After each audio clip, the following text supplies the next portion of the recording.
Bawa masuk. Sini. Letak di atas katil.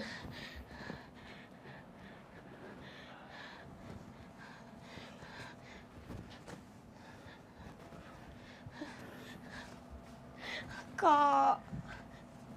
Kak kenapa jadi macam ni? Kak. Kenapa ni?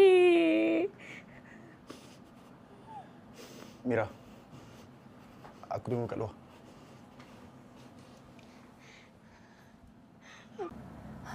Nisa ada kan? Mira pergi. Agak okeylah nanti ni. Malam tadi.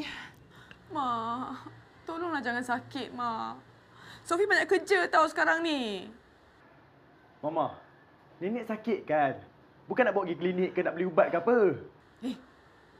Tadi kata dah lambat kan? Tak payah. Kalau ni hadiah dari kedai RM2, tak apalah, aku tak ingin. Kau tengoklah dulu. Tengok.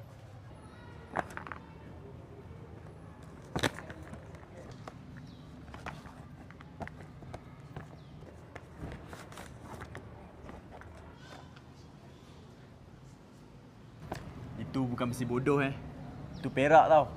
Aku tahu kau tak suka benda yang murah-murah. So terpaksalah cakap harga dia ratus tau. Cantik. Pandai kau pilih. Kalau kita sayangkan seseorang tu, tapi kita ada banyak masalah, lebih baik kita lupakan je orang tu. Hello, Pakcik. Boleh Nisa nak cakap dengan Mak jap? Berapa kali aku cakap? Jangan kacau mak kau lagi. Mak kau dah bahagia dengan aku, dengan keluarga aku dah. Kau pergi cari ayah kau kat sana. Pakcik, tolonglah. Nisa nak cakap dengan Mak kejap je. Mak kau malu tahu tak? Dia tak nak cakap dengan kau. Dia cakap dia tak ada anak yang malukan dia. Tapi dulu Mak pun tak kisah. Hello? Pakcik? Pakcik?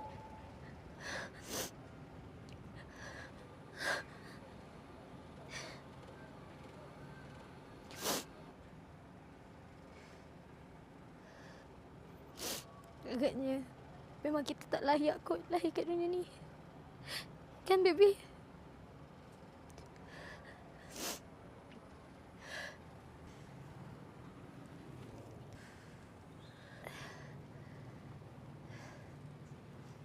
Ya Allah. Mungkin sebab aku belanja nenek makan dengan duit haram tu. Jadi macam ni.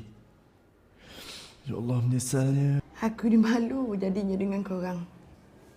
Tak payah cakap, tak payah bagi tahu, semua orang dah tahu perangai Sofia tu kan.